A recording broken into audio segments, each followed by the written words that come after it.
rabbil alamin. Assalamualaikum warahmatullahi wabarakatuh. Alhamdulillah rabbil alamin. Alhamdulillah Allah Subhanahu wa taala memberikan kita takdir baik, ketetapan baik, yang ketetapan ini sangatlah mahal dan ketetapan ini terjadi, ya, pastilah dan harus kita yakini karena pertolongan Allah. Apa itu? Sholat subuh berjamaah di masjid. Apa itu? Bangun pagi, bangun subuh, ya. Saking kemudian bangun subuh ini menjadi hal yang sangat penting, maka Rasulullah Shallallahu Alaihi Wasallam salah satu ciri adanya nifak di hati atau salah satu ciri bibit kemunafikan di hati, ya, itu adalah tidak sanggup sholat subuh berjamaah di masjid. Maka kalau mau cari orang benar di saf sholat subuh, ini saya ulangi sekali lagi. Kalau mau cari orang benar di mana Pak? Di saf sholat subuh. Bukan kita, oh berarti kita nih benar, bukan. Tapi disitulah kemudian yang menjadi komitmen kita kalau kita pengen tetap lurus di jalan kehidupan ini, ya memang harus memastikan sholat subuh kita itu. Dan nifak ini adalah titik dari berbagai permasalahan. Kan munafik itu tidak sinkronnya antara hati sama apa yang dilakukan, itu nifak, ya. Jadi nifak itu dilakukan apa, hati apa, ngomong apa, kerja apa, itu namanya nifak. Kalau bahasa kita itu integritas. Jadi memperbaiki integritas itu ya sebetulnya bukan dengan pelatihan ini itu dan segala macam. Bangun subuh ini insya Allah banyak memperbaiki yang jelek-jelek dari kehidupan kita. Diri kita ini Bapak Ibu sekalian ada fujuroha wa taqwaha. Jadi diri kita itu punya potensi error namanya al-fujur, tapi dia juga punya potensi wa taqwaha itu. Nah, sholat subuh itu dia menekan fujur dan menumbuhkan apa? Mengembangkan takwa. Jadi gen takwanya, potensi takwanya dibesarkan, fujurnya ditekan. Nah, maka dari itu terapi yang paling baik bagi kesehatan mental kita, bagi kesehatan jiwa kita, ya, bagi kesehatan emosi kita, insya Allah adalah sholat subuh berjamaah di masjid. Dan kita bisa bangun seperti ini, bisa hadir di masjid ini demi Allah karena pertolongan Allah Azza wa Jalla. Baik, ayah bunda sekalian, jamaah subuh mahabbah Masjid Al-Mansur yang dimuliakan Allah Subhanahu wa taala, insyaallah kita akan lanjutkan ngaji kita. Kita akan masuk di tema baru ini di pekan ini. Tema kita dalam sepekan ini adalah ad-dunya darul bala. Boleh diulangi? Ad-dunya darul bala. Kita akan membahas dunia sebagai tempatnya ujian. Dunia sebagai tempatnya ujian. Itu yang akan kita bahas mendalam di sepekan ini, ya. Dunia ini tempatnya ujian. Nah, maka kenapa tema ini sangat penting? Satu, karena kita ini hidup di dunia. Allah menyebutkan Al-Quran ini petunjuk hidup. Syahrul Ramadan alladzi unzila fihi al-Quran hudan linnas wa bayyinatin minal huda wal furqan. Surah Al-Baqarah, surah 2, ayat 185. Bulan Ramadan, bulan diturunkan Al-Quran, petunjuk bagi manusia, penjelas, pembeda. Maka hidup di dunia ini, kita harus ngikutin petunjuk. Kenapa? Supaya kita ngerti menjalaninya seperti apa. Kalau ayah bunda ngerti dunia fantasi, Ancol, Dufan, ayah bunda masuk terus main di Dufan, akan selamat main di Dufan kalau misalnya ngerti Dufan itu apa. Oh, beli tiketnya, ini ada gerbang masuk, terus kemudian ada pintu keluarnya. Nah, begitulah dunia. Dunia ini kita harus ngerti temanya itu apa sehingga kita bisa menjalannya dengan baik. Dan salah satu tema dari berbagai istilah dunia itu yang jarang kita pahami adalah ad-dunya darul bala. Ad-dunya ad-dar, dar itu rumah. Darul Arqam, rumahnya Arqam. Oke, guru kita Kiai Haji Abdullah Gimnastiar, Darut Tauhid, ya, tempatnya tauhid. Guru kita Yusuf Mansur, Darul Quran, Daku, tempatnya Al-Quran, rumahnya Al-Quran, ya, markasnya Al-Quran. Jadi ad-dar. Nah, dunia ini darul bala. Dunia ini tempatnya ujian. Karena dunia ini tempatnya ujian, itulah yang harus kita persiapkan. Selama kita hidup, kita hanya pindah dari satu ujian ke satu ujian. Jadi selama kita hidup, kita hanya pindah dari satu ujian ke satu ujian. Di mana ayatnya? Nah, sekarang kita ngaji. Ayatnya di surah 67, surah Al-Mulk ayat 2. Saya sudah lempar materinya ke grup Subuh Mahabbah. Jadi surah 67 ayat 2. Wa qala Allah Ta'ala fi kitabil karim, a'udzu billahi minasy syaithanir rajim. Alladzi khalaqal mauta. Coba diulangi. Alladzi khalaqal mauta wal hayata liyabluwakum ayyukum ahsanu amala wa huwal azizul ghafur. Alladzi khalaqal mauta, dialah Allah yang menciptakan mati wal hayata, dan menciptakan hidup. Jadi Allah yang menciptakan kehidupan ini. Nah, coba lihat itu kalimatnya. Liyabluwakum. Coba lagi. Liyabluwakum. Nah, liyabluwakum, liyabluwani, ibtala. Pokoknya kalau ada ba taklam, ya. Terus liyabluwakum, jadi masdarnya berubah-ubah di sekitar itu ujian, tema besarnya, akar katanya. Maka di sini Allah ciptakan mati dan hidup liyabluwakum, untuk menguji kalian. Ayyukum, siapa di antara kalian, ahsanu amala, siapa yang kemudian amalnya lebih baik satu sama lain, yang amalnya terbaik satu sama lain. Ya Allah udah kasih tahu. Wa huwal azizul ghafur, dan Allah itu maha perkasa lagi maha pengampun. Nah, ini konsep bahwa dunia ini itu tempatnya ujian. Maka nggak bisa Pak kita ngomong tuh, kenapa ya Ustadz hidup saya ini diuji terus. Ya memang itu dunia. Gimana sih? Paham nggak maksudnya ya? Kenapa ya Ustadz kok saya ini banyak ujiannya, selesai masalah ekonomi, masuk lagi masalah ini, masuk lagi. Ya memang begitu. Nah, sekarang kita lihat bentuk ujiannya. Apa itu ujiannya? Di surah Al-Anbiya, surah 21, ayat 35. Saya ulangi sekali lagi, surah Al-Anbiya, surah 21, ayat 35. Wa qala Allah Ta'ala fi kitabil karim, a'udzu billahi minasyaitonir rajim, kullu nafsin. Boleh diulangi? Kullu nafsin, setiap yang bernafas, setiap yang punya jiwa. Dha'iqah. Coba lagi. Dha'iqatul maut. Boleh diulangi? Dha'iqatul maut. Kullu nafsin, setiap yang bernafas, dha'iqatul maut. Dha'iqah itu az-zauq, zauq itu rasa. Jadi kalau belajar tazkiyatun nafs, rasa iman di hati itu namanya az-zauq. Ya. Kullu nafs, barang siapa yang kemudian berjiwa, dha'iqatul maut, pasti merasakan kematian.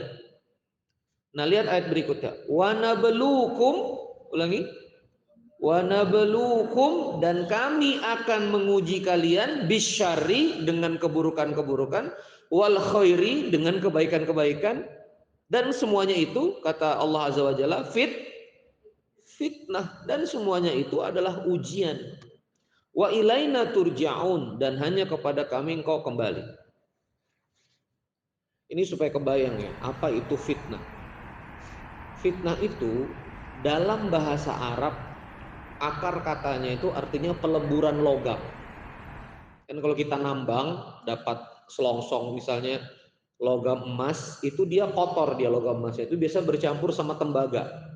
Gimana supaya dia emas murni? Dipanaskan, melebur sehingga nanti terpisah. Kalau ditambang emas itu pakai asam sulfat, ya, dia pakai asam sulfat supaya dia terpisah emasnya sama tembaganya sampai jadi yang namanya emas murni 24 karat. Apa? Emas murni 24 karat. Tapi gimana supaya dia itu murni?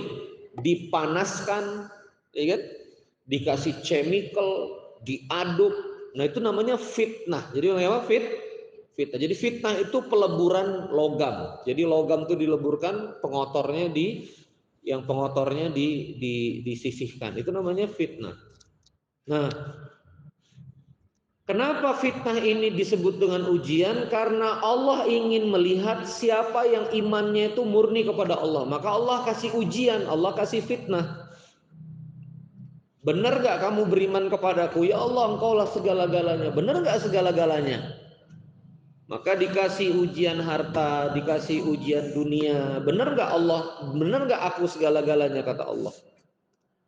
Ya Allah, aku beriman kepada engkau. Dikasih ujian sakit, dikasih ujian hutang, dikasih ujian masalah hukum, dikasih ujian anak, dikasih ujian istri, dikasih ujian suami. Benar gak kamu minta tolong sama aku? Nah, itu maksudnya kenapa fitnah itu diartikan apa? Ujian. Nah, maka di sini wanabluukum, dan aku akan uji kalian bisyari. Nah, ini Pak, perhatikan. Bisyari, ayah bunda, dengan keburukan, wal khairi, dengan kebaikan. Maka di sini kita harus belajar betul di dalam Al-Qur'an ini bahwa sakit itu ujian, maka sehat juga ujian. Punya rumah ujian, gak punya rumah juga ujian. Miskin itu ujian, kaya juga ujian. Maka kalau kita sudah ngerti ad-dunya darul bala, kita akan melihat semua yang terjadi dalam kehidupan kita itu adalah testing us, adalah menguji kita. Dicaci maki adalah ujian, dipuji-puji adalah ujian, dunia disempitkan ujian, dunia dilapangkan juga ujian, karir mentok adalah ujian, karir naik itu juga ujian.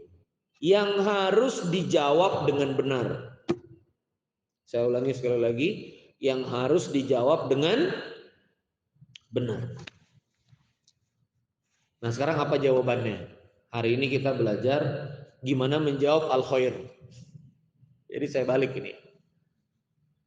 Kan kalau misalnya tema pengajian, ayo kita pengajian biar sabar atas musibah, itu udah banyak, ya kan?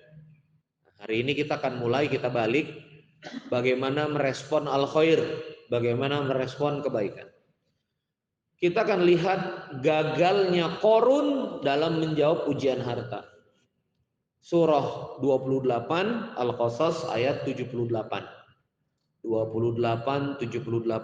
Surah Qasas 28 78. Siapa ini Qarun? Qarun ini adalah pilar-pilar kejahatannya, pilar-pilar kezolimannya Fir'aun. Jadi Fir'aun punya kekuasaan, Bohir yang kemudian punya duit, ya, sumber daya ekonomi namanya siapa? Qarun. Ini yang menggerakkan ekonomi kerajaan Fir'aun itu Qarun ini. Yang punya teknologi namanya Haman, ya. Haman itu yang punya teknologi engineering, dan yang punya strategik pemikiran yang sifatnya juga bahkan metafisik, sihir dan seterusnya, itu namanya Bal'am. Itu ulamanya Firaun lah. Orang alimnya Firaun itu, orang pinternya namanya Bal'am. Jadi kezoliman itu biasa 4 pilar ini: kekuasaan, duit, kecanggihan teknologi, sama ini adalah spiritual. Jangan kemana-mana ya. Nanti dibayang-bayangkan, oh berarti Fir'aunnya si ini, Hamannya si ini yang punya duit. Jangan dibayang-bayangkan. Cukup tahu aja. Nah, apa kata Qarun? Qala innama utituhu ala ilmin indi. Nah, ini Pak. Qala innama utituhu. Qarun berkata, semua ini datang kepadaku ala ilmin indi. Memang karena kepintaran yang ada pada diriku. Indi itu namanya di sisiku, memang ada di sisiku. Ilmin indi. Bahwa semua harta ini datang karena kepintaranku. Berapa hartanya, Pak? Pintu kunci gudang hartanya saja harus diangkat 15 orang. Itu kuncinya aja.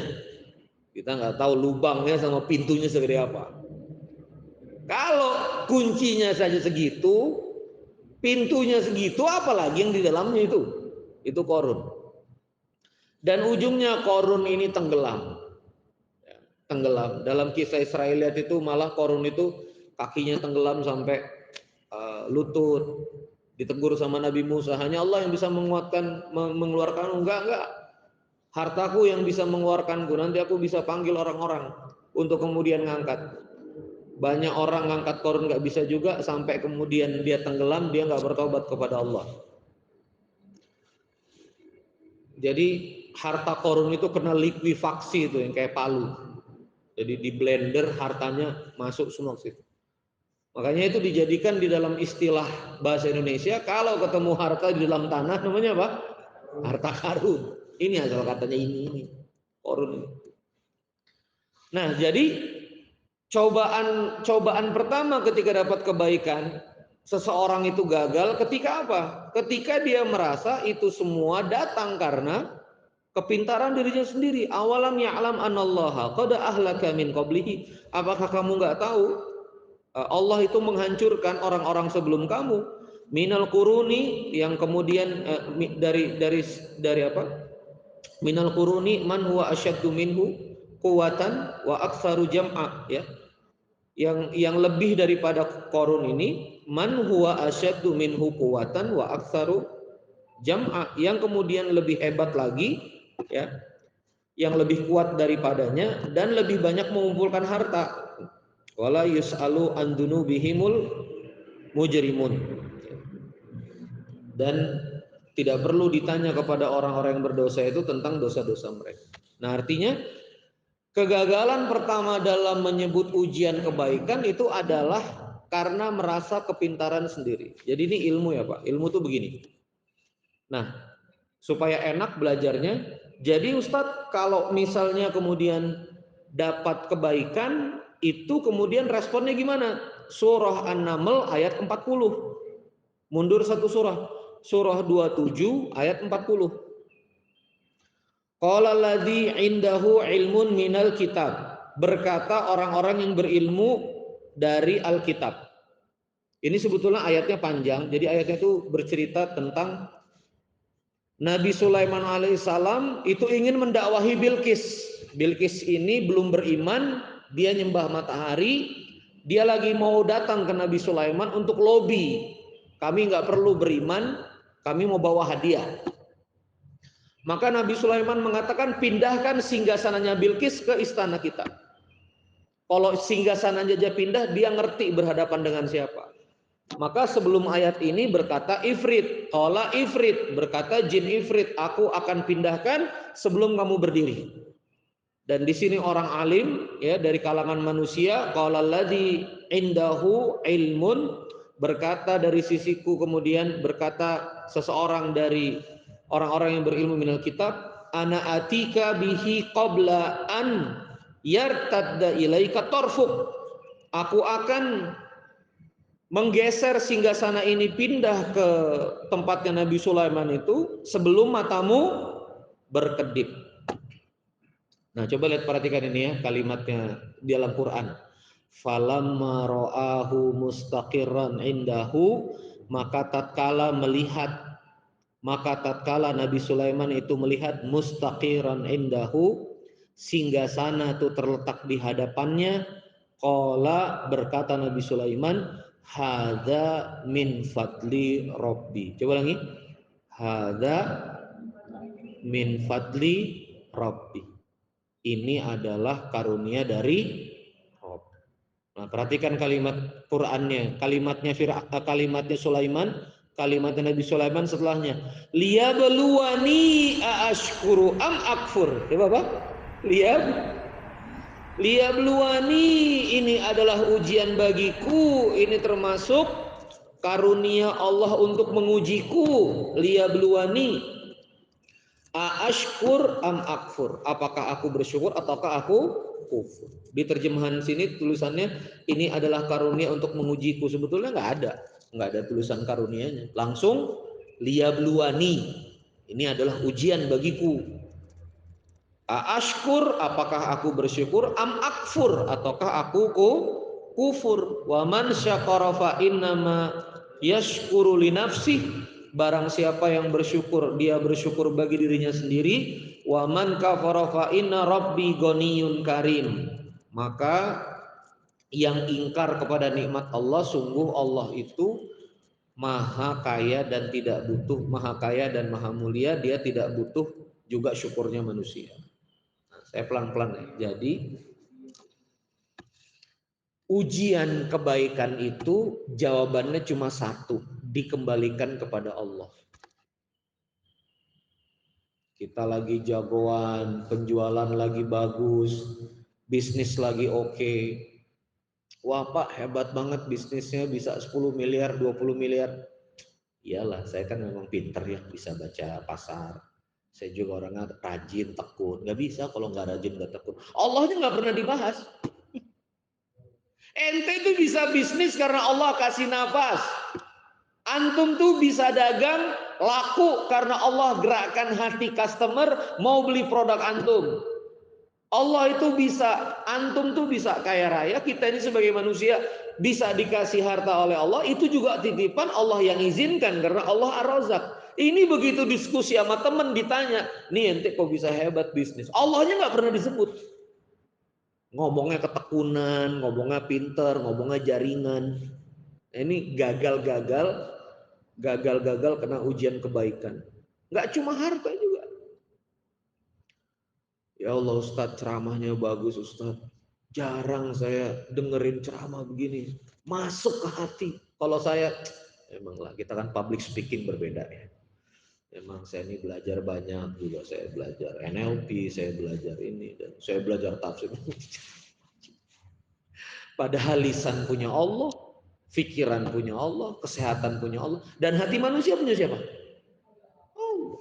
Kalau saya ceramah, terus Bapak tersentuh, itu hebatnya Randy atau hebatnya Allah, Pak? Hebatnya Allah. Dan banyak penceramah yang saya lihat nggak hebat-hebat juga public speakingnya, tapi masuk ke dalam hati. Jadi kapan sih kita nggak dapat al-khair itu? Ketika kita nggak nyebut Allahnya. Nih Kak Ana bagi-bagi. Ini kan rawan dipuji-puji nih istri saya kan. Ya Allah Kak Ana dermawan banget. Ya Allah balas saji makasih. Itu harus segera dikembalikan ke waqala alhamdulillah hadza min fadli rabbi. Ya ini ditolong Allah saja Bu, uangnya juga bukan uang saya. Ini uangnya donatur. Begitu harus dijatuhin begitu.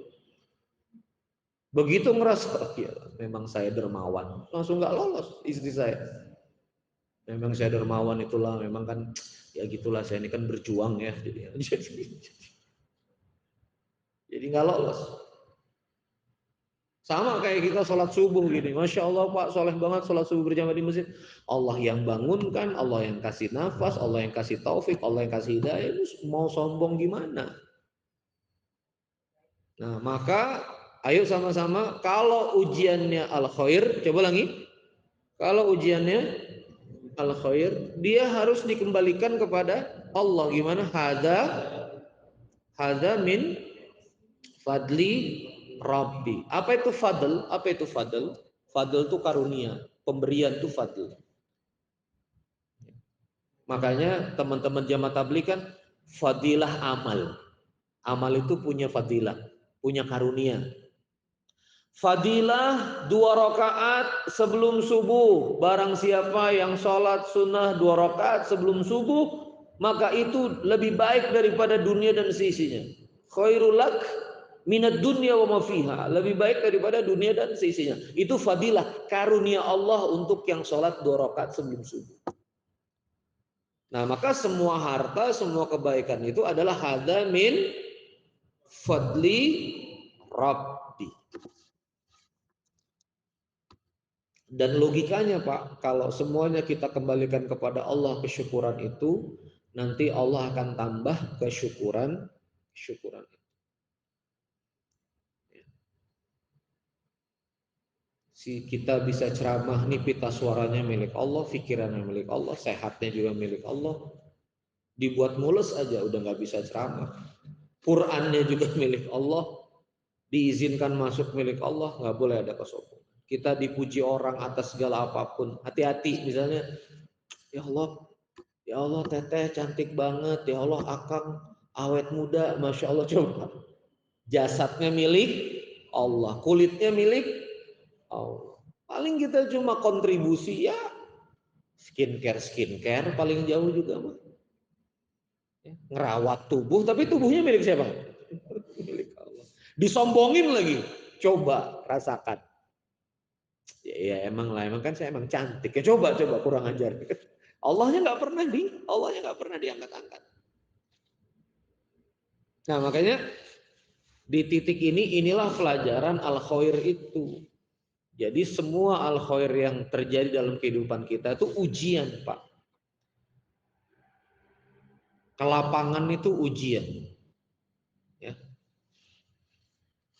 Kita punya masalah terurai itu juga ujian. Apakah kita tetap bersama Allah atau tidak, itu juga ujian. Nggak ada uang ujian, ada uang juga ujian. Dicaci maki manusia, dipuji manusia juga ujian. Maka kita harus melihat ad-dunya ini darul bala. Nah sekarang saya naik materinya sedikit. Kenapa ada ujian di sekolah? Kenapa ada ujian di sekolah? Ujian kelas 1, ujian semester, ujian tingkat. Supaya naik makom. Dan apa itu sebetulnya naik makom itu? Supaya kita menjadi pribadi lebih baik. Itulah target Allah Azza wa Jalla sama kita. Allah Azza wa Jalla kepada hambanya itu lebih menginginkan hambanya masuk surga Allah, masuk surganya, ketimbang kita menginginkan diri kita sendiri masuk surga. Maka Allah kasih al-bala itu ujian untuk membentuk diri kita. Nah gitu loh. Nah karena ini ujian, maka menjawabnya harus benar. Kalau ujian ini tidak dijawab dengan benar, maka ujian ini akan apa? Kalau gagal ujian di SMK apa Pak Ganjar? Nggak lulus. Terus harus apa? Ngulang. Namanya remedial. Namanya retake. Namanya ngulang kelas. Jadi kalau ujian itu berulang bentuknya, ini evaluasi buat saya juga ya. Ujian itu berulang bentuknya, repetitif. Kena begitu lagi, berarti apa? Salah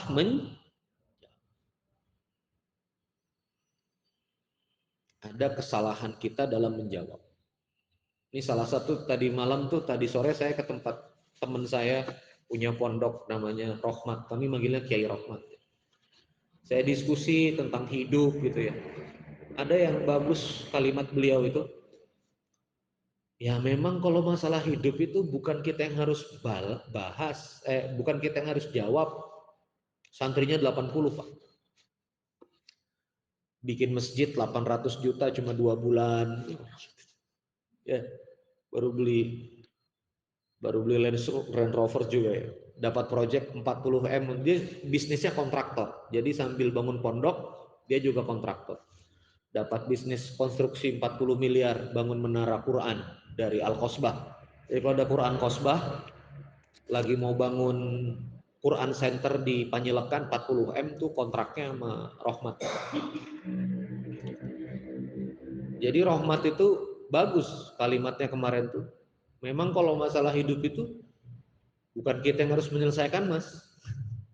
Tugas kita cuma minta tolong sama Allah dengan sabar dan sholat. Wasta'inu bisabri wassalah. Nanti kita akan bahas di episode-episode ke depan ini, seminggu ini. Kita akan fokus Darul Bala ini, hadis-hadisnya. Jadi ternyata tuh gini loh, Allah itu kalau ngasih ujian, jawabannya juga di Allah. Tugas kita cuma merespon dengan benar. Nah, maka dari itu kawan-kawan sekalian yang dirahmati Allah Subhanahu wa taala, ad-dunya darul bala, dunia ini adalah tempatnya ujian, maka kita harus betul-betul memandang ujian, semua yang terjadi adalah apa? Ujian. Kalau kita memandang semuanya adalah ujian, kita akan hati-hati menjawab. Coba lagi, kita akan hati-hati. Saya sama istri Oktober sudah umroh, Januari umroh, 4 April ini kalau lancar semuanya umroh lagi Ramadan. Ujian nggak Pak kira-kira? Ujian. Kalau dikira nggak ujian, bolak-balik 3 kali satu musim. Ujian.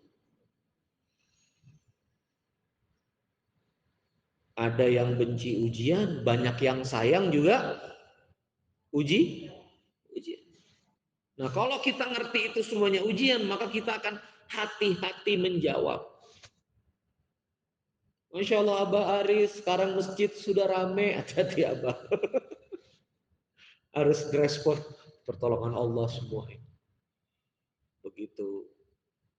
Begitu keseleo, Abah gitu ya. Abah rame ini. Abah lah beda, Abah mah tirakatnya kan. Abah teh 4 juz, 5 juz. Gak Abah tirakatin. Ini jadi geser gitu perasaannya gara-gara Abah. Ini juga gawat juga. Pak Ganjar, ya Allah Pak, azan subuh Bapak itu menggetarkan hatiku, bisa gitu ya. Terus jadi GR gitu Pak Ganjar. Itu juga jadi apa? Jadi tergelincir juga. Makanya kita harus ngerti semua episode ini adalah apa? Ujian. Ustadz, jadi Abi kapan jadi santainya kita nih? Kapan jadi selesainya ujian ini? Ketika apa? Ketika sudah di alam kubur, itu baru selesai. Gurunya Hubabah Halimah Alaidrus di Tarim itu namanya Hubabah Nur.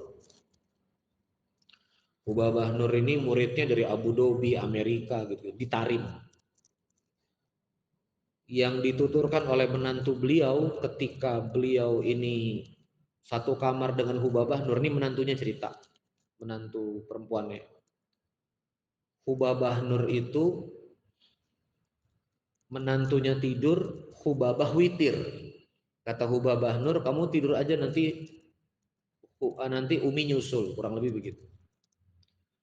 Bangun tengah malam masih baca Quran. Bangun lagi masih sujud. Subuh ngebangunin menantunya. Bangun gitu. Saya dengar cerita ini sedih banget karena ngelihat diri sendiri ya, nggak sanggup gitu. Jadi si Hubabah Nur ini nggak pernah tidur karena kasur di samping tuh masih bersih. Baru pagi udah dijemput lagi sama panitia, tidurnya cuma di mobil dikit-dikit. Jadi tidurnya cuma curi-curi tidur di perjalanan. Nah, suatu saat waktu para muslimah ini kumpul, mereka ngobrol tuh ngomong kayak gini, capek ya Umi, ini anak saya nelpon, kangen nama saya. Ini juga begini, capek ya. Oh, pokoknya pada ngeluh capek.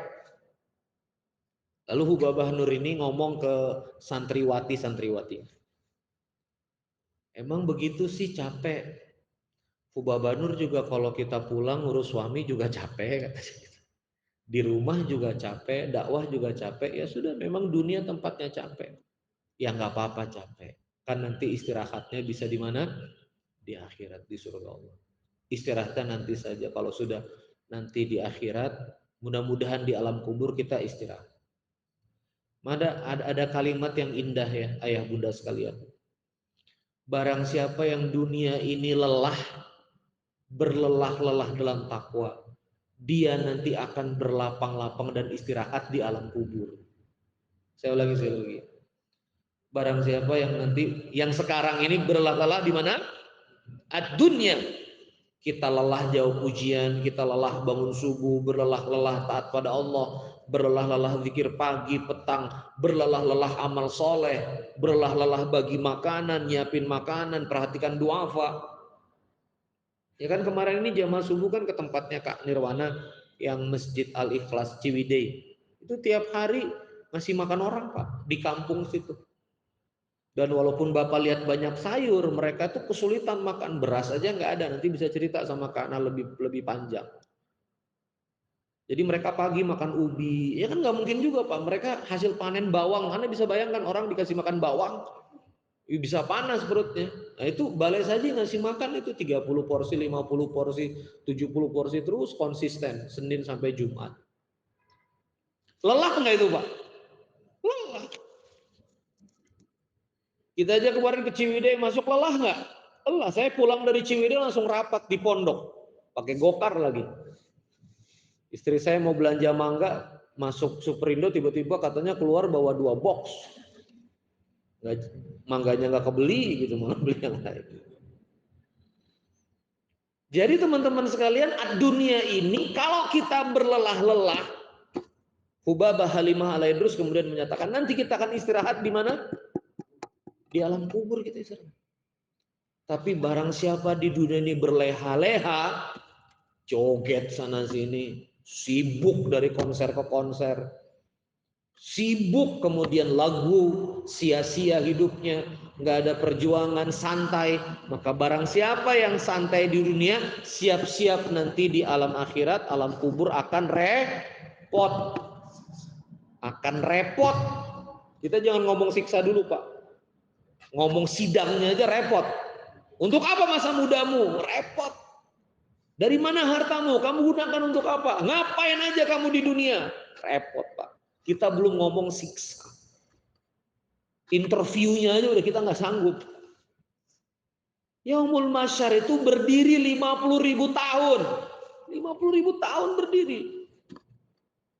Nggak ada kursi Pak. Matahari dekat di atas kepala. Nggak main-main.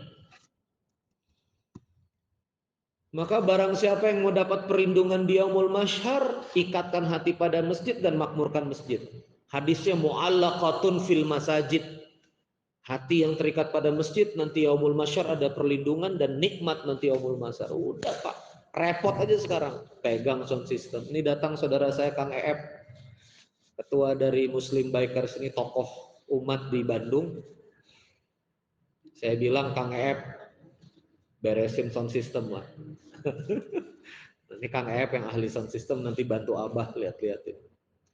Jadi sekali lagi teman-teman sekalian, ayo sama-sama, barang siapa yang lelah di dunia, coba barang siapa yang lelah duha, lelah jaga dari yang haram, lelah taat, berlelah-lelah dalam ketaatan, nanti di akhiratnya dia akan istirahat. Barang siapa yang membangun khauf, ketakutan kepada Allah di dunia, maka dia nanti di akhirat akan aman. Tapi barang siapa yang aman-aman di dunia, zina dihantam, riba dihantam, harta orang dihantam, riba, zolim, ya, merendahkan kehormatan saudara kaum musliminnya, nanti kamu di akhirat akan merasakan ketakutan yang nggak pernah kamu bayangkan. Pilih mana kira-kira gitu? Pilih lelah-lelah di mana? Di dunia. Sudah. Jawab ujian dengan benar, mudah-mudahan Allah Azza wa Jalla kemudian menyelamatkan kita. Alhamdulillah sudah jam 6, 15 menit lagi insya Allah tepat syuruk. Allahumma inni as'aluka ilman nafi'. Ya Allah, karuniakan kami ilmu yang manfaat. Semoga ilmu ini membuat kita makin dekat dengan Allah, makin serius menjalani kehidupan. Warizqan thayyiban, semoga Allah juga kasih kita rizki yang thayyib, rizki yang halal. Rizki halal itu menenangkan jiwa dan menyemangati jiwa dan menyehatkan badan. Dan kata Imam Syafi'i, yang paling halal adalah pemberian orang. Kalau hasil dagang itu kadang kita dagang nih sambil tambah-tambah, ya. Kita dagang tuh kadang-kadang pembeli jadi nggak ridho. Jadi rizki yang paling halal adalah hadiah. Itu paling halal. Nah ini pagi ini paling halal. Anda nggak beli pakai gaji Anda nggak beli pakai upah Anda makan itu paling halal. Balik saja itu.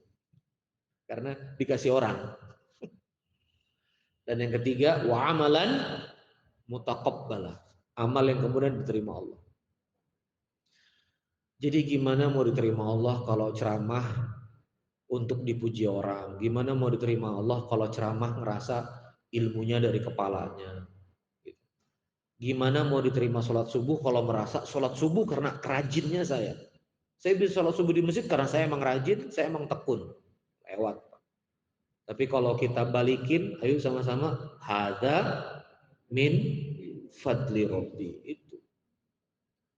Pak Agung naik posisi, tambah ini, dipuji teman-teman kantor. Wih, Mas Agung keren loh. Dapat insentif nih ya. Hada min fadli Rabbi. Wih, presentasinya keren Pak Agung, ya Allah, mantap. Hada min fadli Rabbi. Pak Ganjar misalnya, waduh Pak suaranya bagus, musiknya keren, ada min fadli. Apalagi kalau anak kita dipuji misal, oh Pak anaknya cantik ini misalnya Jis, ini misalnya Jis, misal. Oh Pak Ganjar anaknya putrinya masya Allah, pinter gini-gini. Nah ini juga anak dalam genggaman Allah, dan bukan kita juga. Berarti apa ada min fadli Rabbi. Mau itu anak, mau itu ini, mau itu segalanya ada min fadli. Jadi kita balikin semuanya ke Allah. Nah itu ujian al khair. Ustadz, bagaimana menjawab ujian-ujian gak enak? Saksikan episode berikutnya. Biar datang terus subuh mahabbah. Insya Allah ya, panjang umur, panjang usia kita. Insya Allah sampai Ahad seminggu ini full kita subuh mahabbah. Terima kasih. Wassalamualaikum warahmatullahi wabarakatuh.